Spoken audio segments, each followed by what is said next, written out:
আর পুজোর মাঝে যখন মাকে ভোগটা দেওয়া হয় সেই সময় পুজোটা একটু স্টপ থাকে, কারণ ভোগটা খাবার জন্য মাকে একটু সময় দেওয়া হয়। আর সেই সময় আমরা একটু ব্রেক নিয়ে নিয়েছিলাম, আমরাও চা খাচ্ছিলাম। 8 ঘন্টা ব্রেক নেওয়ার পর পুজো আবার স্টার্ট হয়ে গেছিলো। আর তখন দরকার ছিল ঘিয়ের প্রদীপের, আর আমি সেটাই রেডি করছিলাম। সত্যি পুজোটা করে আমি অনেক কিছু শিখতে পারলাম, আর নতুন নতুন জিনিস শিখতে তো আমার অনেক ভালো লাগে। এই উপোস করে যে সারাদিন এত কাজ করলাম, এত কিছু করলাম, আমার মনেই হলো না যে আমি উপোস করে এত কাজ করেছি, কারণ আমি মন থেকে চেয়েছিলাম পুজোটা করতে। আর তুমি যদি মন থেকে কোনো কিছু করতে চাও সেটা খুব ভালো করেই হবে, আর তুমি যদি মন থেকে কোনো কিছু চাও সেটাও তুমি পাবে।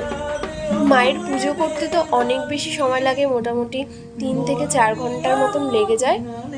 আর এই পুজোর মাঝে মাঝে আমি ভিডিও করছিলাম, কারণ ব্লগের মাধ্যমে তোমাদের সাথে শেয়ার করব তার জন্য।